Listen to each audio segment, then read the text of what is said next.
Hi, and thanks for joining us for this webinar on addressing teacher and leader professional development pitfalls in the next generation science standards. My name's Francis Vigent, and I'm a former teacher. I started as a high school math teacher and spent a good 7 or 8 years as an elementary and middle school STEM specialist. I had one of the highest performing classrooms in the country, and I'm excited about today's webinar because as a teacher myself, I look at professional development as a way to keep connected, to stay on top of our game. And oftentimes, somebody described professional development as a carnival of options. And so like a carnival, I think things can get a little crazy with professional development. But today's professional development is all about really addressing the pitfalls and helping to make professional development something that is most effective for us as educators. So with that said, I'd like to let you know a little bit if you're on the live session. The side of your screen, you'll have a question box, so you're welcome to drop questions in there. If you don't see a little box, you'll have to click, there's an orange arrow that should reveal the question box. And I will try to keep this as condensed as possible. There's a lot of aspects of the sort of pitfalls that can occur in this transition. So we're going to try to cover those, and then as best I can, save at least 15 minutes at the end for questions. So on the agenda for today, I'd like to start off talking about why professional development is an important area to focus on when thinking about how to implement the next generation science standards. And if you're from an adaptive state like California, Massachusetts, or any others, these all still apply. And in fact, if you're not even from a next generation science state, adaptive or adoptive, these are all important pitfalls of any professional development program that you're putting together for your district. Obviously, under prior standards or those who haven't adopted next generation science standards, the emphasis on science and engineering thinking, the skills required to sort of develop and use content is going to be different and most likely a lot less. NGSS sort of sets a new bar. We'll talk more about that. And secondly, what we're going to talk about is obviously pitfalls. So the key considerations for professional development when you actually go to implement that folks are already running into and you may find yourself running into. Okay, then we'll do a quick recap and question and answer. So let's jump right in here. So why is professional development an important area to focus on when thinking about how to implement next generation science standards? This really comes down to major shifts in the culture of teaching and learning. In a traditional science class, under prior standards, most educators, whether they're content specialists or generalists, so think about that as elementary or middle school and high school, the model often focuses on lower order thinking. So what happens in the classroom is focused on, in the traditional class, getting students to remember, understand, and apply the facts. What is a sedimentary rock? What is erosion? Fill in the blank. What happens sort of is expected to happen outside of class in that traditional environment is the higher order thinking. Sort of the philosophy there is that, well, we have to teach the basics, and then, of course, students can go beyond that, right? With a next generation science class, higher order thinking becomes the focus of time on learning. And it's what is expected to happen in class as the focus of all of the curricular activities, the tasks, discussion, and so on, focuses all around creating, evaluating, and analyzing. Those lower order thinking skills of remembering, understanding, and applying are expected to happen within that context, and of course outside of class. Okay, so you could think about Bloom's taxonomy as a pyramid really reorganized, where creating, evaluating, and analyzing happen simultaneously and all on the same sort of playing field, and that is the focus of your time on learning. The issue with professional development, why it's so important with next generation science standards is that that there are huge cultural shifts taking place. So one of them is, related to this pyramid that I just mentioned in a next generation science class, focus of time on learning is higher order thinking. Well, the cultural shifts focus on really as a collection of educators in your building, in your district, under these new standards, what it means to teach well and what it means to learn well has changed. And if teachers don't realize that, then the issue is that that classroom environment is not going to support the implementation of next generation science standards. What it means to learn well is, from a student's perspective, if that shift doesn't take place, students who've learned in a traditional environment are going to expect that learning well means sitting quietly, listening, paying attention, and answering the questions when they're asked. And so those students under next generation science standards have to change their framework of what it means to learn well. And the reason this is so important is that the benchmarks for success of teachers and of students have changed significantly. And if you don't implement professional development that really helps teachers to understand what it means to teach well and equips them to communicate new expectations to students of what it means to learn well, then you're going to have a clear consequence here, which is students and teachers are not going to know what it means to do their job well in the classroom under NGSS.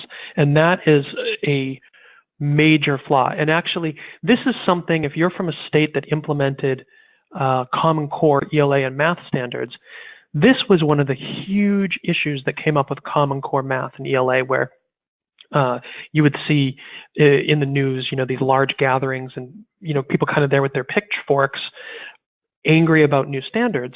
And I don't want to open a can of worms around this sort of, Common Core debate.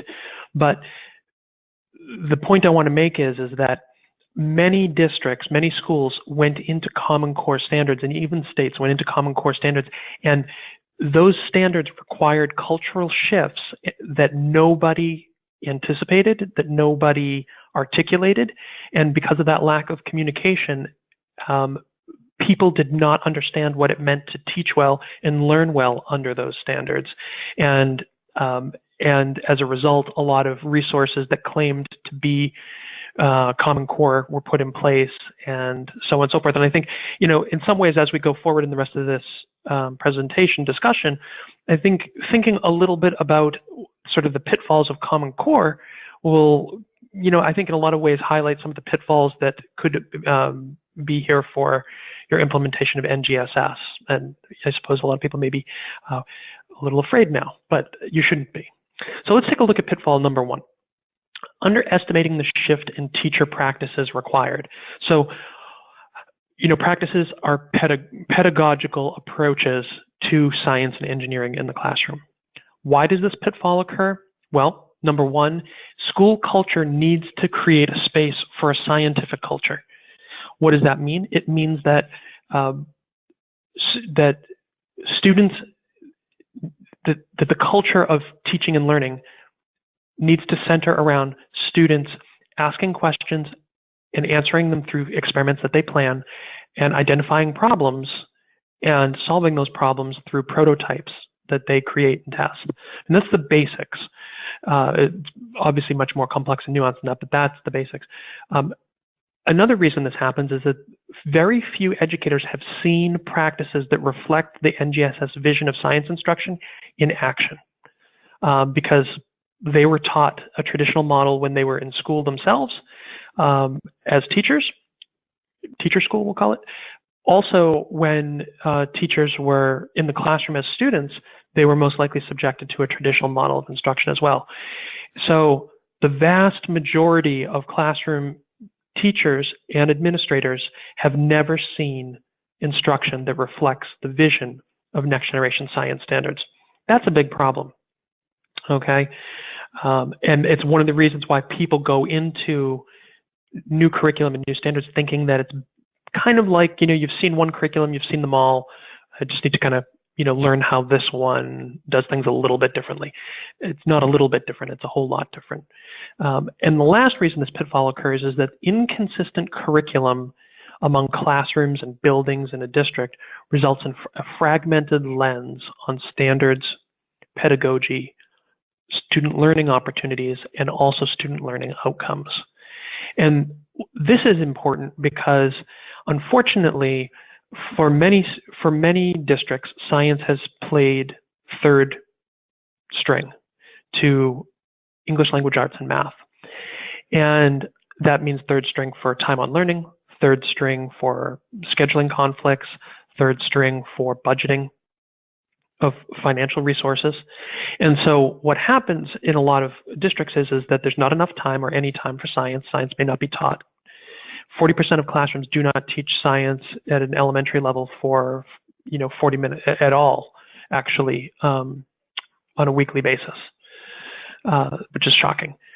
And the issue is that that teachers are also often left to buy resources on their own, try to create curriculum on their own. And so what you have is sort of a freelance approach to producing student learning outcomes for an entire district.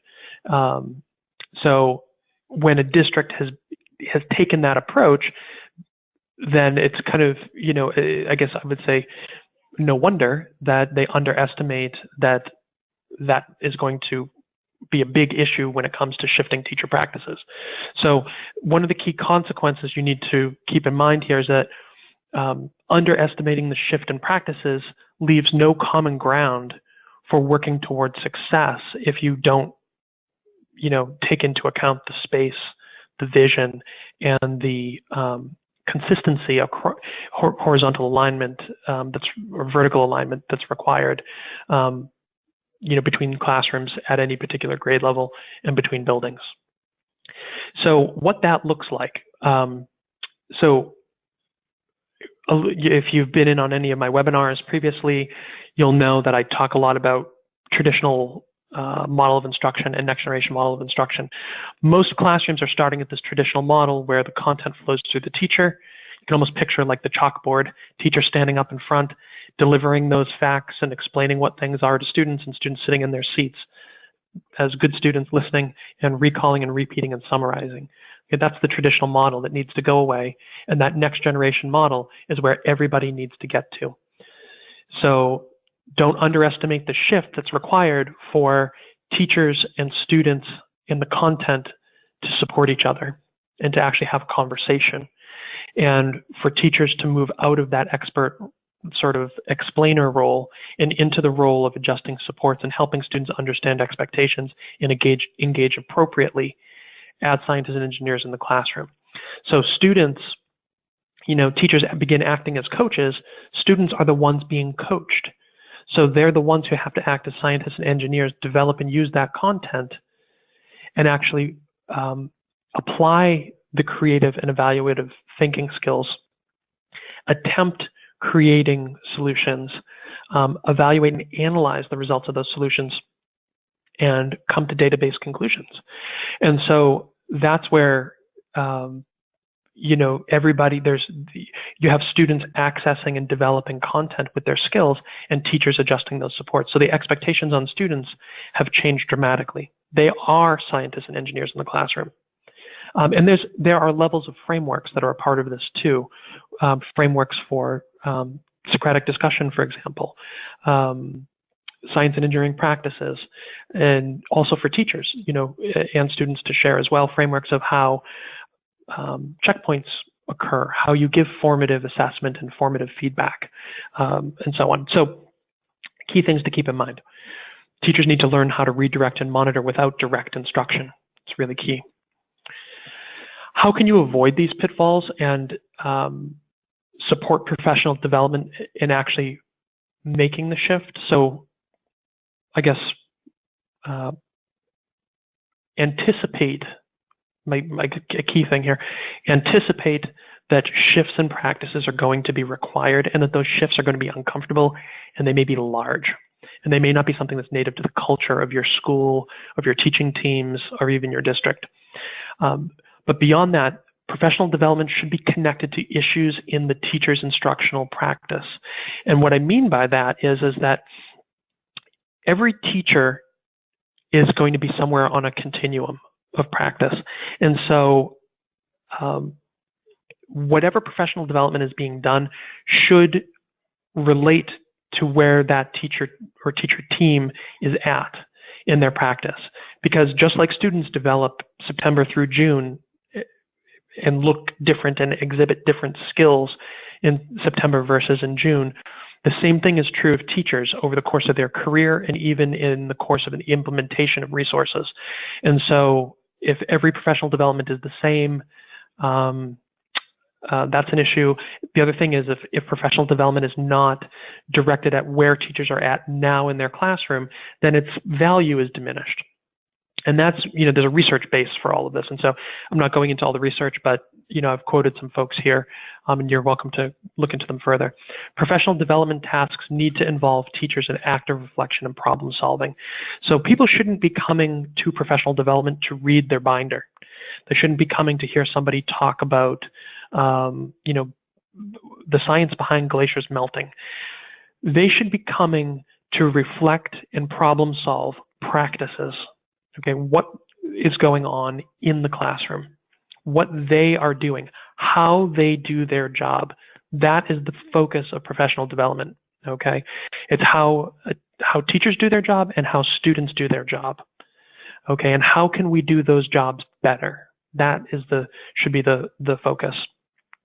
And also that professional development should support collaborative analysis and discussion of specific examples of teacher practice. And the purpose of this is to dig in to what those practices look like, what curriculum in the classroom looks like, and what struggles look like, and begin workshopping strategies to overcome those struggles, implement better, to do a better job as a student, to do a better job as a teacher. Okay, so your culture for professional development, and by the way, a lot of this takes an outside lens. This is very difficult to do internally because, again, culture is pervasive. Everybody who has been a part of a district has been a part of that district. And so, to have a completely fresh approach to what you've been doing can be difficult. But the point I want to make here is that in some districts, the culture of professional development is teachers get together for an hour or a day every quarter or trimester, and all the magic happens in that hour that day. And sometimes it's just teachers coming together to discuss what they're doing. And that's not sufficient. That is not professional development. That is maybe common planning time, networking. That falls under a lot of other things, but it's not professionally developing a teacher into a more of a professional than they were when they walked in the door. And that is the underlying purpose of professional development. So the next pitfall to kind of think about here is underestimating the need for ongoing professional development support. Why do people not provide ongoing professional development support? Well, sometimes administrators assume, people, including administrators, assume that once is enough. Oftentimes they misunderstand the role of professional development. Again, the role of professional development is to engage the teacher in understanding how to better create and facilitate learning opportunities and affect student learning outcomes, and to communicate expectations to students, gather and use formative feedback, okay? But not everybody understands that. Sometimes they think, again, this is a place to come together and review materials. Professional development isn't that. Another reason that this happens is cost and time, right? District doesn't have the budget for professional development to bring in outsiders. They don't have the time to get people together. Well, that's everybody's problem. So you need to think of other strategies. Some strategies are developing internal champions, train the trainer models, and so on. But nonetheless, cost and time can be a factor here. Failure to anticipate the challenges ahead. Some folks feel like, you can just buy a program and then the program just sort of does itself. And if that was the case, then we wouldn't need teachers. So, you have to anticipate that anytime there are these significant changes in standards, the way that next generation science standards have sort of changed the game, but also anytime that, anytime somebody is being asked to change the way they do their job, you have to anticipate that that's not going to be an easy transition. So a consequence of not providing ongoing support is that success relies on everybody in the room as a practitioner getting it the first time, and that implementation goes perfectly. And in my 13 years at NOADM, I have never seen that happen. In thousands of classrooms, I have never seen it go perfectly. I've seen people get it, but even those who get it still struggle, because we all have habits and we all have, opportunity to improve ourselves. And so that's the nature of it. So ongoing support is necessary. Some of the key reasons behind this is that and I want to give you some evidence for why one day or an hour or, just getting people in a room to spitball ideas is not enough. Number one, the National Research Council's definition of effective science instruction is that instruction capitalizes on students' early interest and experiences. So it starts in kindergarten and intentionally nurtures those kids forward all the way to 12th grade, identifying and building on what they know.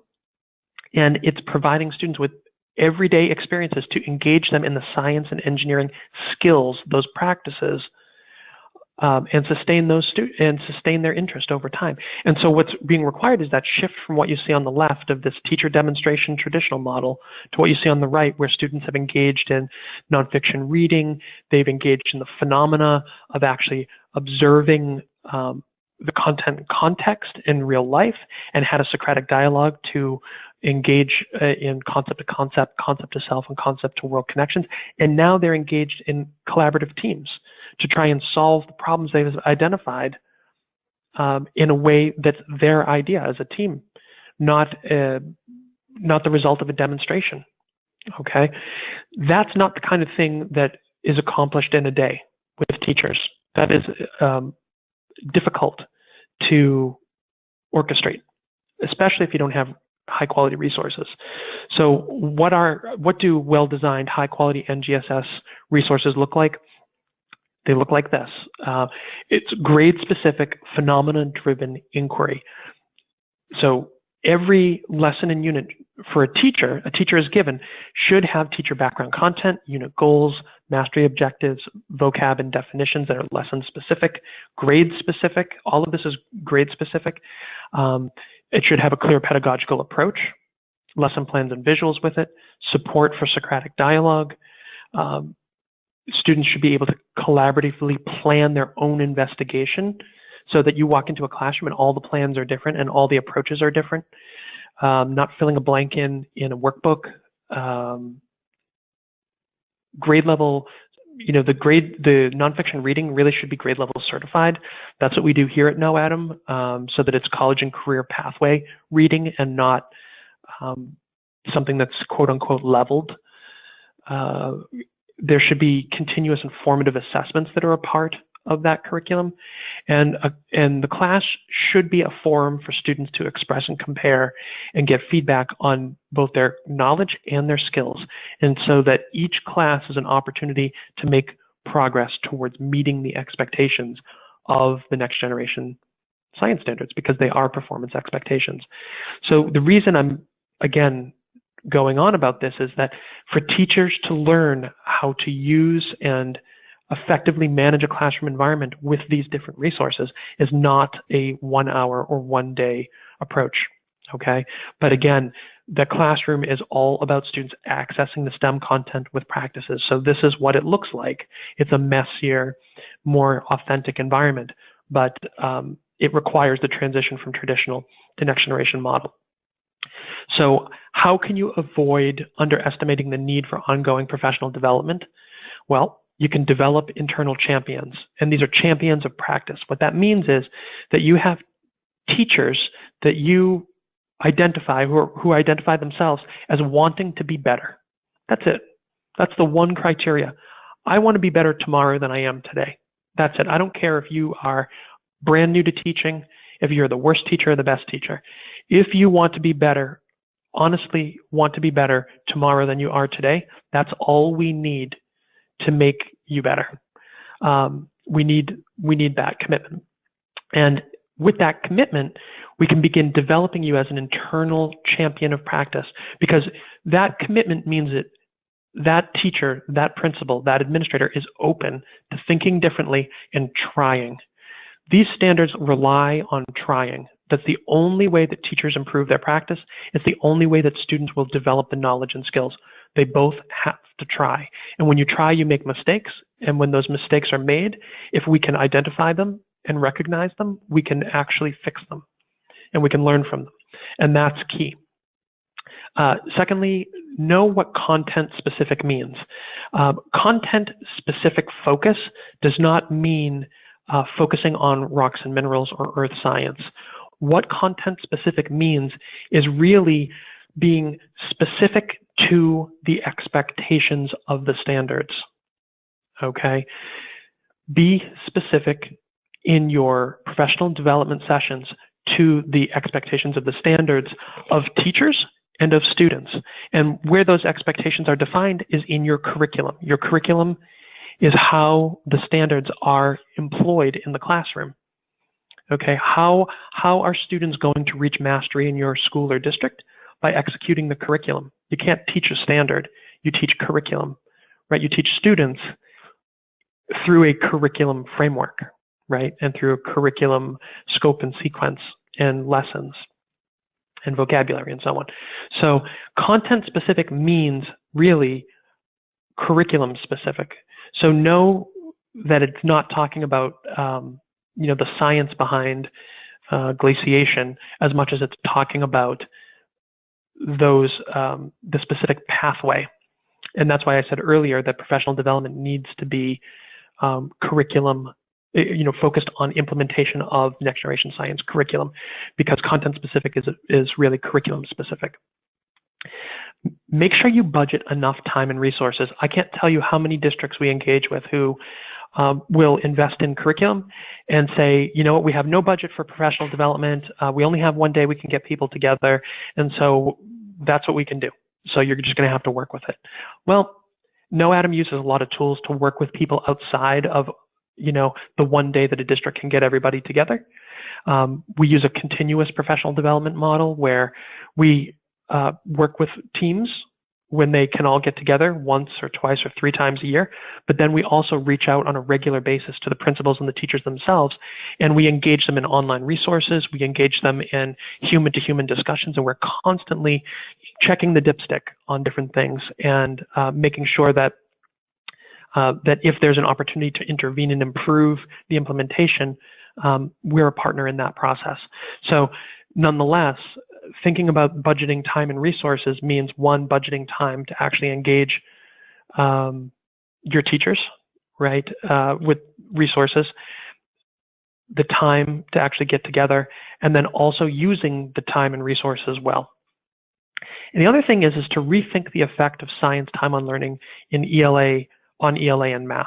What we mean by that is that a lot of times there is budget and resources for professional development, but it's all gone to ELA and math because, quote, that's what's most important, quote, that's what we are measured against. Well, the issue with that is that you're losing a massive opportunity to improve your ELA and math scores, because if you are implementing next generation science standards properly, your professional development is showing teachers and helping teachers understand how that science time on learning brings the ELA standards to life and actually requires students to practice them, as well as those math practices.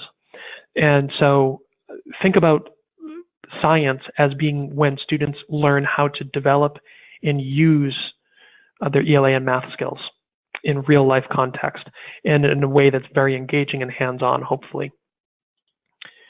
Pitfall number 3, failing to engage administrators in learning what's involved in the new standards. I have to say, we should have made this pitfall number 1, because this is the pitfall by which all other pitfalls, it's the emperor of all pitfalls, you know.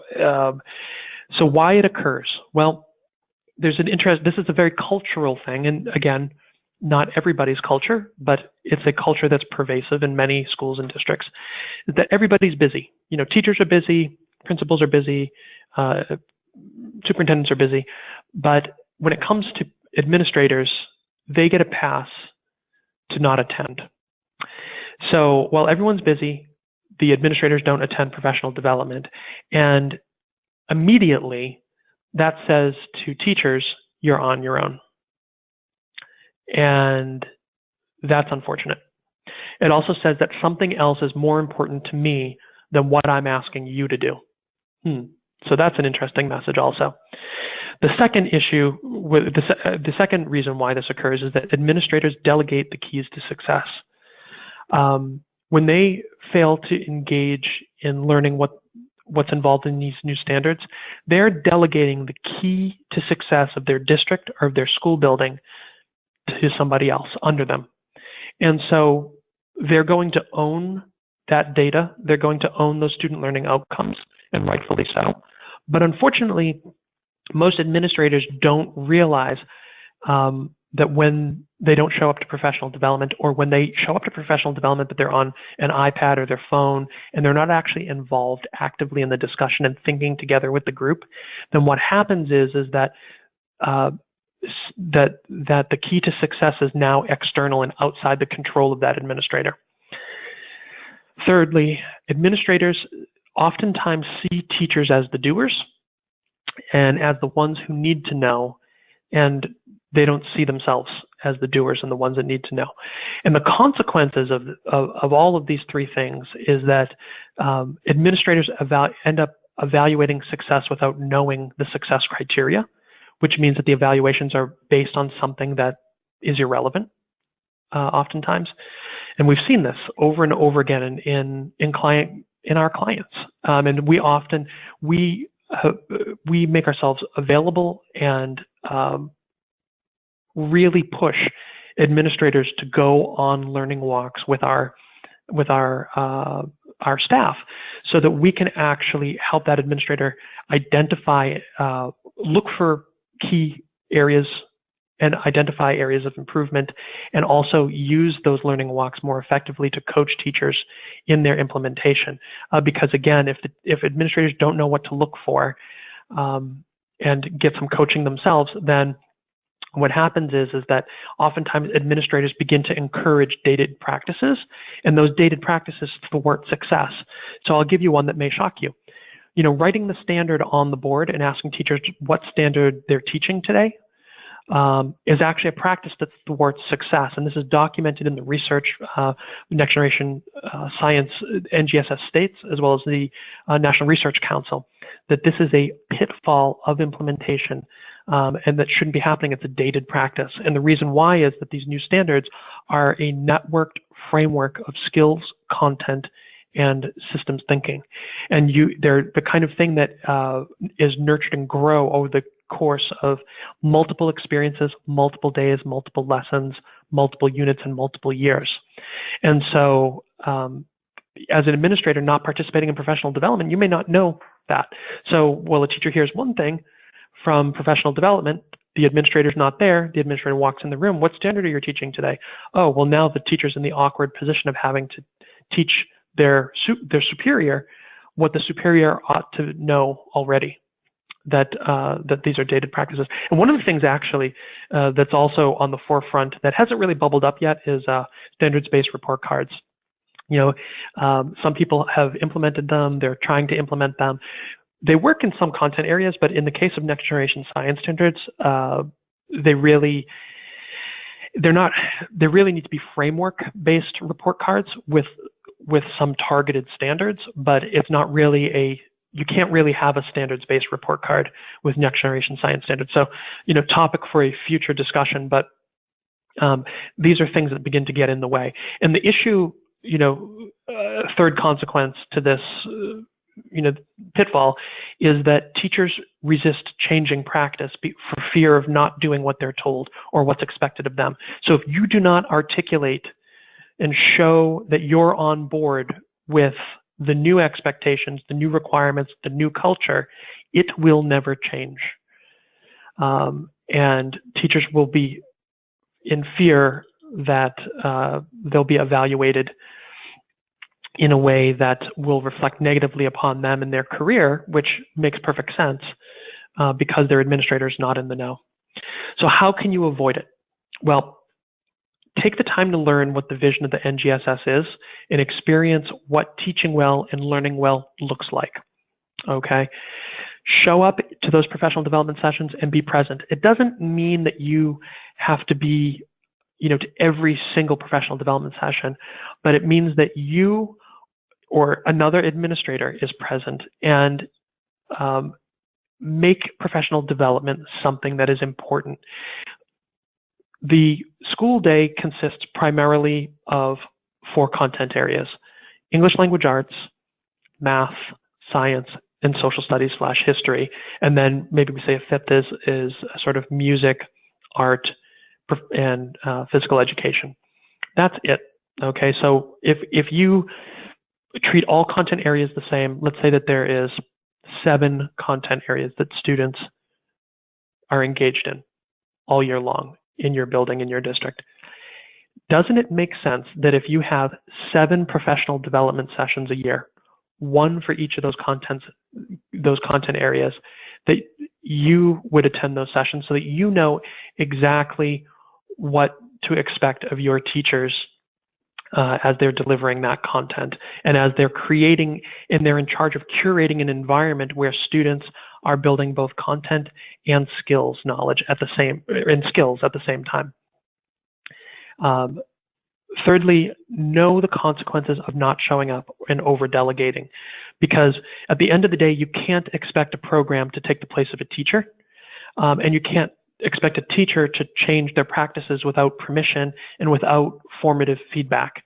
And delegating somebody who does not have the authority, and this is key, the authority and the responsibility for teacher evaluation to attend these sort of sessions and be the champion.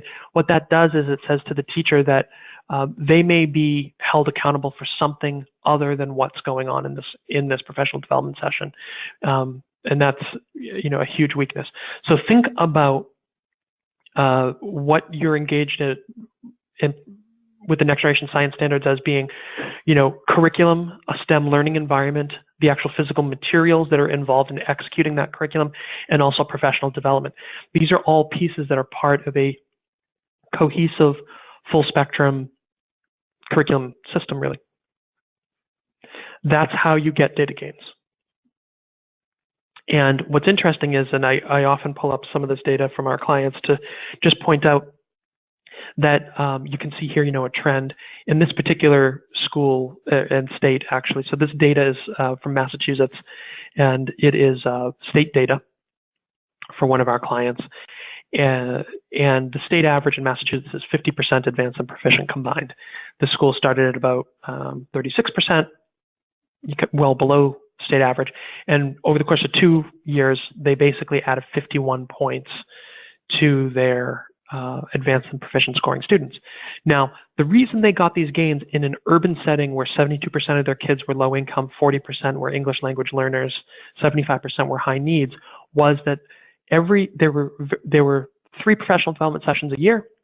There was sort of continuous development in between, but the principal or the assistant principal sat in on those 3 professional development sessions. They leaned forward in those discussions and they asked questions. And they showed that you come to professional development not to answer questions you can find on your own, but to take an opportunity to ask questions of the experts that are in front of you who can help as a thought partner to think through the situations that you're facing and that you're anticipating, to be a better professional yourself. And that's how you see these gains. Why do you see decline? Well, guess what? Over the course of time, administrators changed. The district started budgeting time for professional development differently and resources for professional development differently. Teachers changed. And so while there's a positive trend, the lack of professional development and continuous support has a negative impact on those learning outcomes, on that set of students. Yet they're still, above average. And over here, kind of a different story where, again, you have administrators joining professional development, but then you have a consistent team over time. You don't have the switch of administrator. You don't have that churn in teachers. So it's much easier to maintain the gains. Although the thing is, you don't see additional gains towards 100%. Why is that? Because one of the things is people settle into a mode. And so with that continuous professional development, it's about being better tomorrow than you are today. So to get out of the mode that you're in, you really do need that. So in this district, they did a bit over the first 3 years, and then they sort of got into maintenance mode, remove their budget and time for professional development. And you can actually see them plateau. So it's interesting. Fourth and final pitfall that you need to avoid is focusing on a few one-size-fits-all professional development meetings. Why do people go to the one-size-fits-all? Well, again, time and budget. We only have, one PD day a year. We only have X dollars for professional development. Well, that's an issue, right? If you can't get people together, if you can't bring in outsiders, there's ways to get around getting everybody together. You can release small groups. You can do a PLC model. You can bring outsiders into the PLC. I mean, that's something we do for clients often. But nonetheless, the key is that time shouldn't be the factor, but budget's a hard one to get around, especially if you're going to bring in outsiders. Obviously, everybody needs to eat. Poor quality curriculum. People buy resources, they download them off the internet. Well, guess what? When you download something off the internet, it's free and you get what you pay for. You don't get support. You certainly don't get someone to come to your classroom, to coach your administrative teams, to coach your teaching teams, and to help nurture your success over time. If you create something on your own, I can tell you on our side, we have been developing and refining next generation science curriculum since 2009, in advance of even the standards being released, because we were incorporating the research that was part of the standards release into our curriculum that started 13 years ago, and we're vastly different today than we were then. If you look at one of these companies that has kind of come out of the woodwork in the last couple of years, and taken on millions of dollars of funding, and they're giving away free pilots, and they've partnered with a university and so on, and it all sounds great. But at the end of the day, when those curriculum solutions need to support you in the classroom on an everyday basis, as a partner, that's something, one, you're going to have to pay for. Two, in the case of a lot of these sort of pop-up venture-funded things like STEM scopes, I wonder, will they be there in 5 years?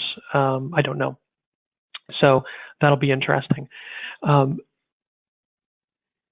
Teacher practice falls on a spectrum. I mentioned this earlier, and that's the importance of having professional development that is meeting the needs of the teachers' practices, the teachers who are in the room, not general teachers, but teachers who are in the room.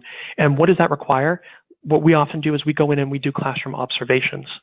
So we'll observe teachers, and then we'll meet with them after, and we'll talk about what they think and what we observed, and some best practices and some strategies and some struggles.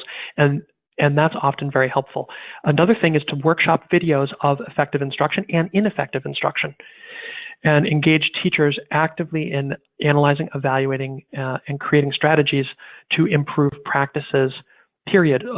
In that workshop reflection environment, even if it's not seeing themselves, in the video, I always recommend people video themselves, and people be honest with themselves, and use that video as part of discussion. But if they won't, or they don't, or they can't, then at the end of the day, using video of others and looking at it gives us an opportunity to reflect on how we see ourselves and others, and how others struggle, and how they could improve and struggle less and be more effective is something that we can then relate to our own practice.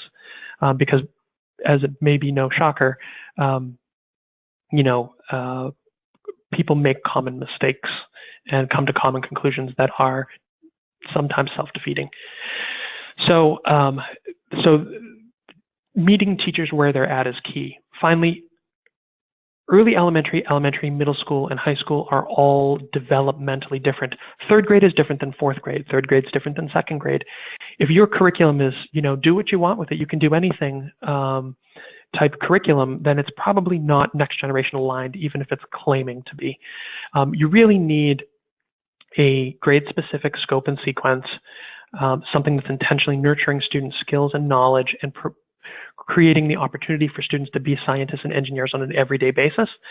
The curriculum and materials and professional development is a means to that end. And so what's key is that when you go into professional development, that your professional development sessions aren't bringing the 12th grade teachers together with the kindergarten teachers and trying to just sort of spray general information and hope that everybody pulls out what they need. And the reason is that the consequence of this one-size-fits-all approach is that everyone attending tunes out because they don't feel that or they don't perceive personal relevance in that professional development session, and they don't feel like their needs are met. And so they become reluctant to engage in future professional development sessions. They become jaded about what they're being asked to do and their likelihood of success and the expectations of their students. As you can imagine, someone talking to a high school audience while kindergarten teachers are in the room makes kindergarten teachers feel like, my kids can't do this, so why am I listening to it? This is a waste of my time. When my time could be used on something that's relevant to the level, developmental level of students that I serve. So why is that so important? Because you need to maintain, professional development is a key to maintaining vertical coherence. And what that means is district level consistency, a shared understanding of what the state standards are, shared goals and objectives from one building to the next, and a shared district-wide scope, sequence, and time on learning policy, okay? Vertical coherence breaks down into developmental coherence. So that's the nurturing of understanding and skill at each grade level, and what makes it, third grade versus fourth grade, what makes it kindergarten versus first grade. And so thinking about this in terms of grade-specific scope and sequence, grade-specific vocab, grade-specific phenomena-driven lessons, and grade-specific articulation of content and skills. This is what goes on in that professional development session is, how do I do a better job maintaining scope, maintaining the sequence, maintaining pacing, delivering the reading so that my students can access it, getting that content off the page or out of the device. How do I get students to master vocabulary more effectively? How do I let the phenomena that I'm teaching at my specific grade level drive the lesson? And how is that articulated? How does that content and skill articulate developmentally in the classroom experience that I'm creating? What's expected of me? So, when you look at that, state level recommendations, that's why you see grade specific time on learning recommendations, okay, that are different. And the thing is that obviously there's reality, right? Reality is that you have kindergarten through 12th grade, and you can't have 13 days of professional development 3 times a year, right? But what you can do is you can break it into grade spans that are much more targeted than something that's general. And, that's something that's been part and parcel of education for a long time.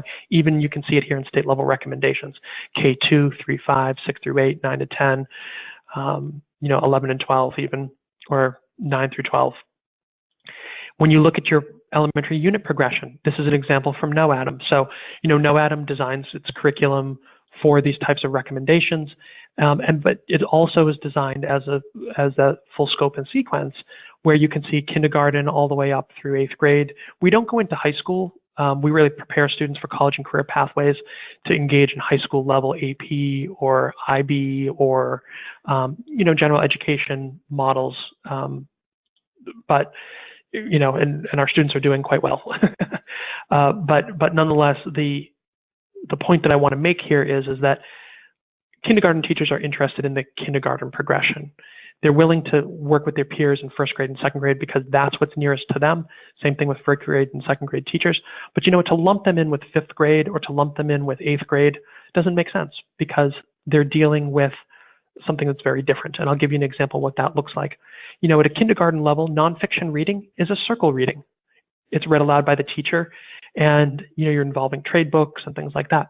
In 3rd grade or 4th grade, we're talking about nonfiction reading where the students and teachers are taking turns and the teacher's projecting the reader. Okay. And then when you get into middle school, you start to see reading where it's not the teacher, but it's all the students taking turns reading aloud, and the teacher is projecting points from the reading and from the readers. Okay.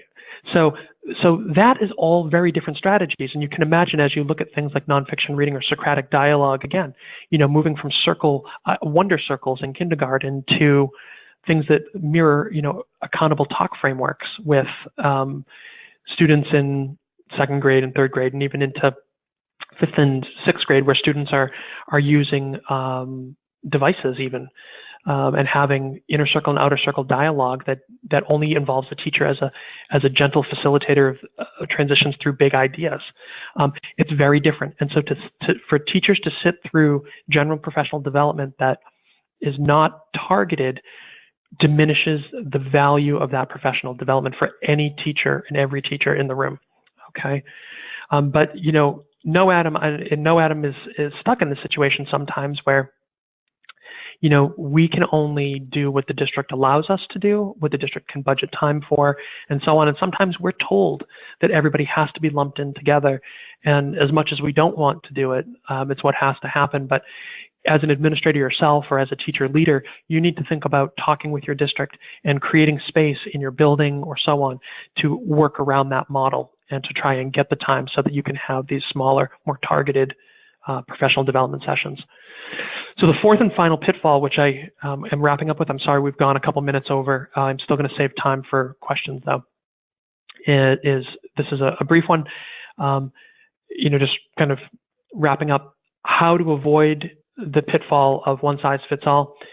In those professional development sessions, use the content that teachers are teaching to access the practices for actually teaching it. Use the content to display the pedagogical approach. Okay, whether that's through a task, whether it's through a video of a teacher in another district executing at any level that curriculum, and try to make it as targeted as possible. Professional development should be focused on NGSS curriculum implementation at the grade level, if you can, at a minimum by grade span. 3rd, listen to what teachers and students say they need. And then, before you do anything, reflect on why they feel they need it. This is key because what teachers and students are great at doing is identifying problems. What they're not great at doing is identifying the solution to that problem. That's why the problem persists. And so what you need to do is you need to make opportunities for yourself to go on learning walks to observe. Others, if you're a teacher, as peer-to-peer, your staff, if you're a principal or an administrator, a superintendent, but then take what you observe and reflect on why that's happening, because that is the seed of the solution. Why is it happening? And then go back to your provider and take the solutions that you guys are coming up with and bounce them off the provider. Would this be a good solution to what we're seeing? Because that's how you get outside perspective. That's something we do for clients all the time. Clients call us, we say, hey, this is what's happening. This is what I'm seeing. What do you think about that? And then we can say, yeah, we see this a lot. Here's why it often happens. It's one of these 3 things. Have you noticed that? Yes or no? Okay, well, here's a few ways you can go about trying to solve it. okay? Or exactly what you're trying to do is the thing to do, but you need to give it some more time. You know, there's a lot of different factors. This is a human process that's very nuanced and complex in terms of shifting to NGSS. And finally, nurture that vertical and developmental coherence, which is all about maintaining connection to the performance expectations at the state level, across your district and across buildings, but also making sure that those performance expectations are occurring in grade level at a developmentally appropriate manner, but in a manner that is intentionally nurturing that student from one unit to the next and one grade level to the next. Okay. So with that said, I'm just going to do a quick recap here. And I'd like to take some questions. Thank you for hanging on for the extra 10 minutes. So, key takeaways is, implement NGSS well. Prepare yourself for the major shifts in teaching and learning culture and the pedagogy that's involved in your classroom or in your building or in your district. Expect that implementing NGSS is going to reflect a multi-year learning curve for your teachers and your administrators. Okay, everybody's in this together. Nobody really gets it immediately, and that even if you get it, nothing goes perfectly. You have a better chance of winning Powerball. Know that administrator involvement in professional development directly impacts the quality of NGSS implementation. If it's important to your principal, it's important to your teachers. If it's not important to your principal, things that are important to your principal will take precedent over these other things. And science is like anything else. It's another thing that teachers have to do and students have to learn. Finally, grade levels are different. And when I say grade levels, I mean kindergarten, first grade, second grade, third grade are different on many levels, developmentally, cognitively, emotionally, so on. Respect those differences among students and also among teachers and support them in your professional development by making that professional development targeted to your teachers' pedagogical needs, to your students' developmental needs. And by doing so, you will have an even more effective implementation. You'll avoid the pitfall of useless professional development and faltering implementation. So with that said, I'll give you my contact information. Again, my name is Francis Vigent. My email address is fvigent@noadam.com. You're welcome to reach out to me with any questions I'm not able to get to in the session. I'm going to jump right into questions here. So again, if you are on the live session, if on the right side of your screen, you'll see a little orange box. You can drop questions in there, and I will do my best to answer those. I have a few already that I'll just jump into. I'll try to take about 4 or 5 here. So let's see. Okay, so first question. How do you create continuous opportunities for teacher learning throughout the year? So this is a great question. And what I think about when I put on my administrator hat, so I'm going to put on the hat of principal right now, or curriculum director. The way that you create coherent and continuous opportunities for teacher learning is, one, to start off with professional development where you gather folks together and you really set the stage for the year. Okay, involve people in reflection of their practices and reflection on implementation in the classroom. Then what you need to do is you need to leave that session and then engage in observation. As an administrator, you need to be regularly observing classrooms, and teachers need to be regularly observing each other. Okay, and in that process, people should be observed by a peer or by an administrator every other week. You may say, oh my goodness, I have no time for that. How could we ever do that? Well, you know what? Observations are formative feedback. If there's common planning time, or the way that you plan your preps in your building and things like this, one of those preps should be used a month for somebody to observe somebody else. who's teaching at that time. And, that maybe puts some demands on scheduling, but you know what? That is a very good use of prep time, because you know what? That prepares a teacher to practice their tool set better, to actually hone their craft. As a principal, you should be getting into teachers' classrooms once a month, and going on learning walks. And the thing is that what you're going to see as an administrator, as a principal, is that you're going to see themes, because your building has a culture, and people do observe each other, and people do talk, and you're going to start to see positive things that people have in common, and you're going to see negative hindrances that people have in common.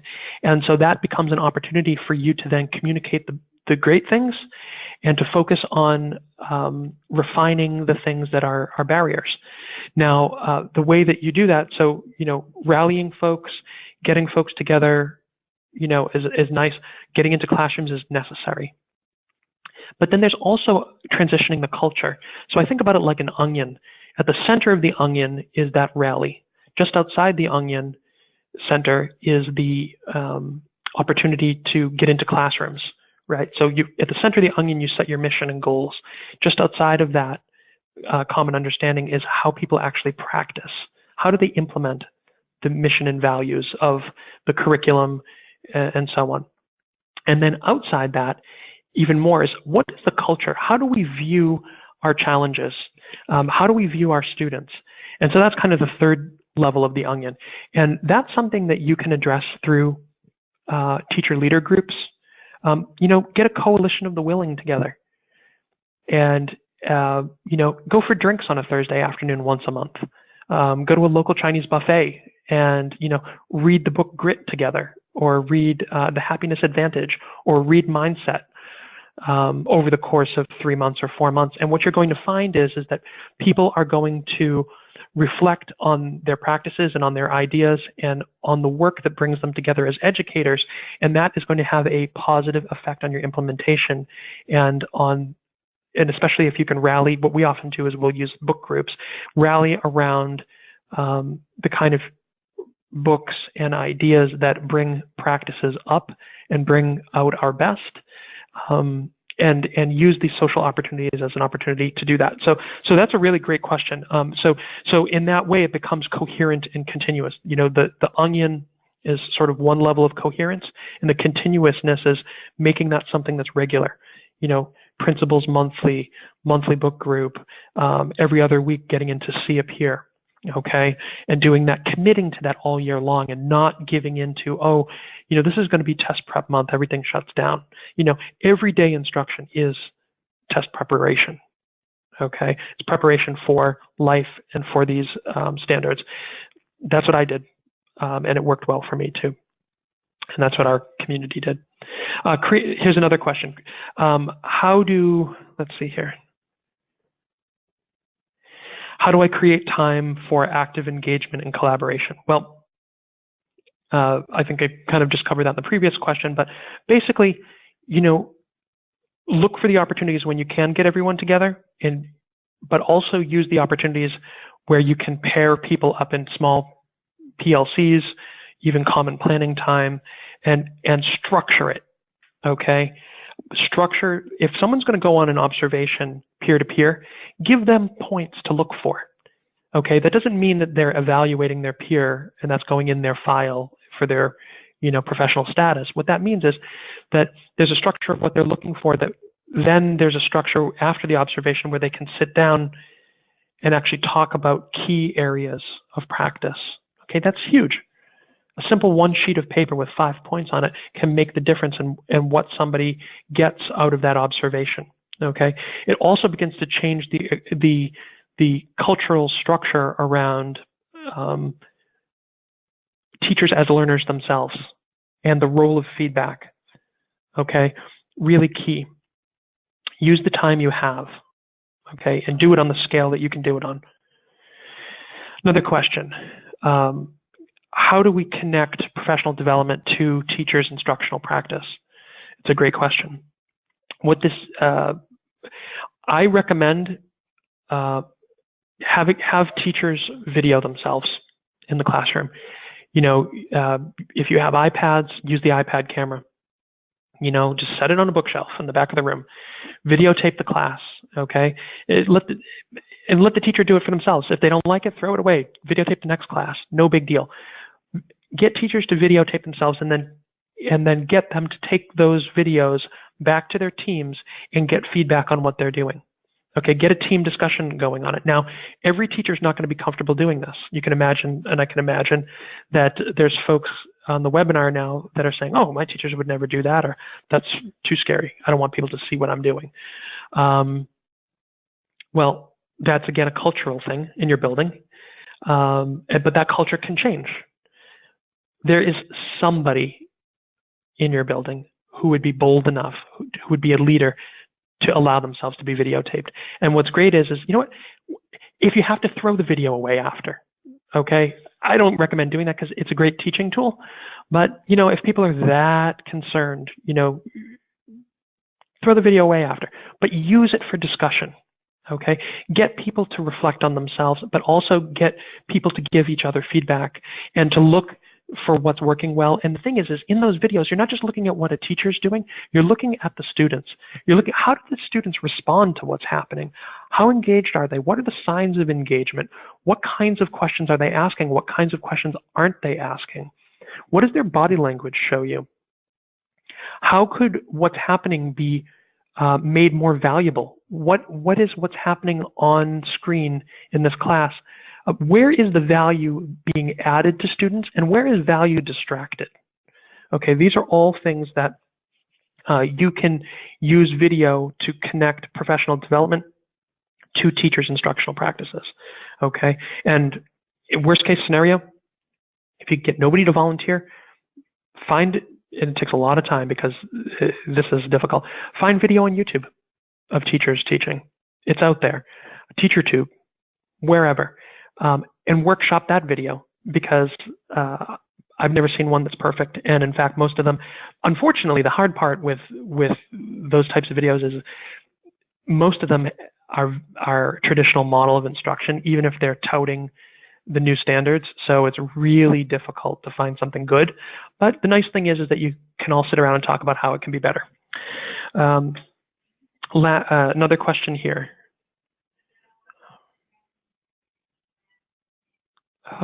What's the best way for administrators to come up to, or the fastest way for administrators to come up to speed on next generation science standards when it's all new to them too? Well, number one, go on learning walks. Know what your people are doing already. Hopefully you've been doing that so you know what they used to do. And then go on learning walks in other districts that are, you know, touting that they're aligned and making changes. What's really interesting, and this is difficult to explain. This is difficult to explain, but there's a very interesting phenomena that occurs where districts tend to visit districts that they perceive to be like themselves. What I mean by that is that urban districts like to go visit and mirror practices of other urban districts. They don't tend to venture into suburban areas. They don't tend to venture into rural areas. And actually, that's where the greatest growth opportunities are for districts, is to visit districts that are unlike themselves, but are trying to accomplish the same goals. The reason I say this is that there are these unfortunate prejudices that most districts aren't even aware of in terms of what their students and their teachers can and cannot do, and what quality instruction looks like. And when they move outside of their district and you know, start moving outside of the building that you're in your district, that's the first place. So if you're in a third grade in one building, go to a third grade in another building. Okay. If your standards are high, go look at somebody whose standards are low. If your standards are low, go look at someone whose standards are high, or standards, I mean, test data. Their standardized test data is high, go visit low, and so on. And here's why. Because you know what? When you're a high-performing teacher and you go look at someone who's a low-performing teacher, you can see the low-performing things that you do that they also do. And that helps you remove them from your practice. And then you can also see a whole bunch of other things that are ineffective as well, which, you know, become part of your toolkit as a leader to be able to coach that person that you're observing, but also other people. Bring it back to your building. You know, here's some of the things I saw, and here's, you know, what I think is a barrier. Here's how we're doing things differently, and I think that that's, you know, really contributing to our success. But you know what? We're both doing X, Y, Z, and you know, I'm watching these students, and it's you know, my students probably feel the same way about it. I need to change that in my practice.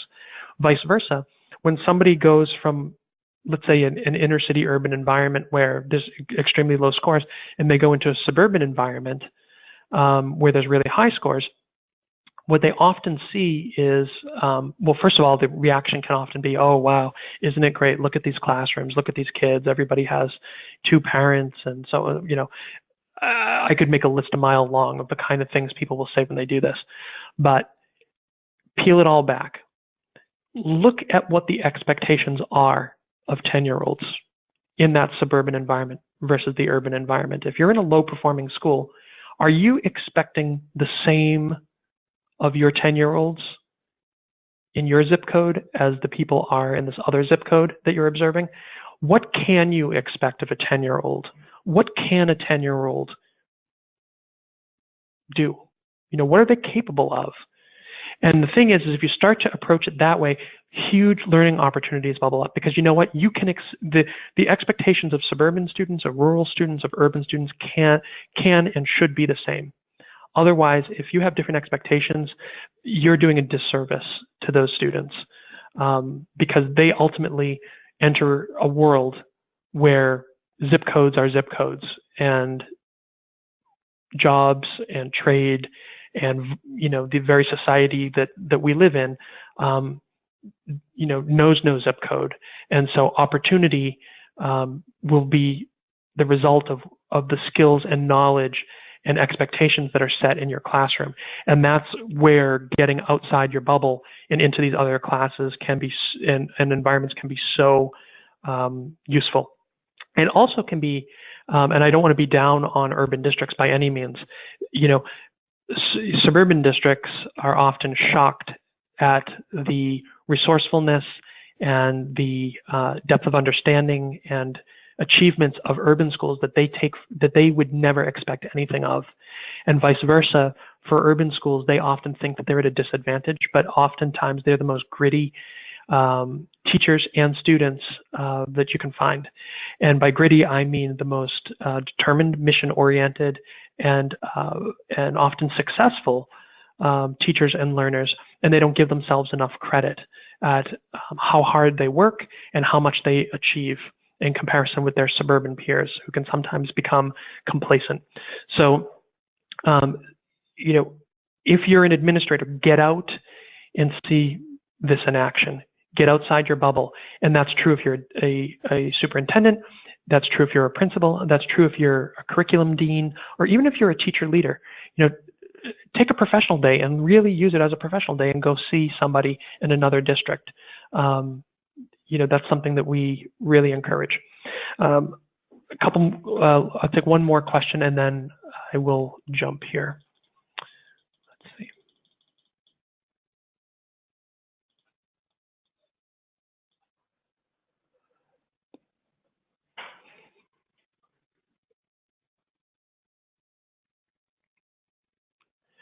Okay, trying to grab as many as I can in one question. Somebody's asked, are there model sessions that can be viewed, such as on YouTube? We have sessions from Adam that are on our website. You're welcome to reach out about them, that we show the progression of a lesson, real second-year teacher, first year with our curriculum implementing, and actually in an urban environment. But it's really fantastic opportunity to see it, so I'd recommend those. You can find them under the resources section of our website, or you're welcome to email me, and I'll have my assistant forward those over. Or if you'd like to talk to me, you're welcome to do that too. I do talk to people, not just to webinars. And also another question or a comment by somebody was the Learning Channel.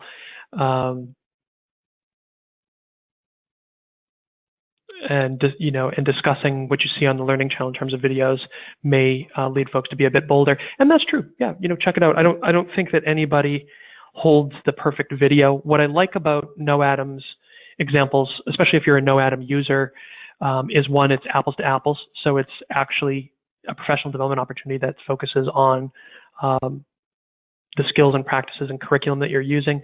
If you're not a NoAtom user, and I'm not here pitching NoAtom, but NoAtom is, frankly, the best developed K-8 resource available for districts and schools. We don't sell to individual teachers, but basically what we do is we provide teachers with all of the supports, the professional development and everything to go into that classroom and really begin trying to change their practice, trying to meet their students' needs, and trying to affect not only new opportunities, but new learning outcomes. And greater, that's the key. It's not just new, but greater. And to be a better teacher tomorrow than we are today on an everyday basis. And we have the data to back it up. And so I think a lot of people put things on the internet and they mimic things that are not effective, are not aligned practices.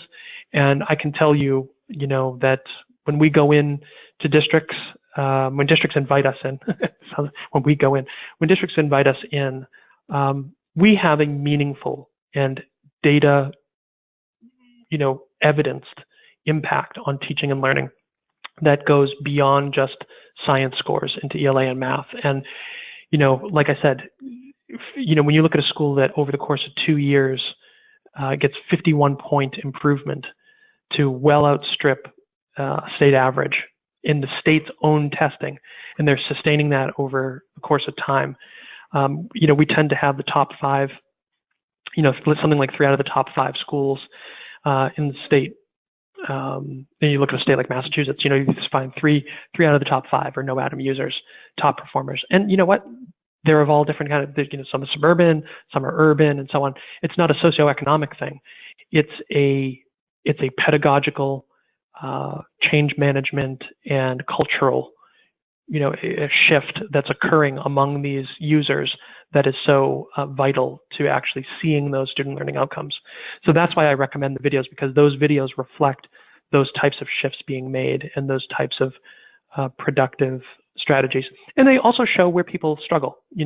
Our videos don't show perfect instruction, or I wouldn't even call it model instruction. It's videos that you can learn from and think about. But nonetheless, thank you for all the questions. I apologize again for going about 10 minutes over. And if you do have any remaining questions, please feel free to email me. My contact information is here. Call. I'd be happy to schedule an appointment and talk with you. And if you are as part of an administrative or as a teacher team, curriculum team, and you are considering resources to switch to the next generation science standards, I'll give a shameless plug for NoAtom. Please reach out to us. You can download sample curriculum units online at noatom.com. Feel free to contact me. I'll put you in contact with somebody who can talk to you about using NoAtom as your curriculum and lesson plans. And all of our stuff is hands-on. We provide all the hands-on materials to go with each of the units, so teachers aren't out buying all of their own stuff. As a teacher myself, I think that's unethical. Nonetheless, it is what it is. So please feel free to reach out. I appreciate your time, and I wish you luck in your endeavors with the new standards. Take care. Bye-bye.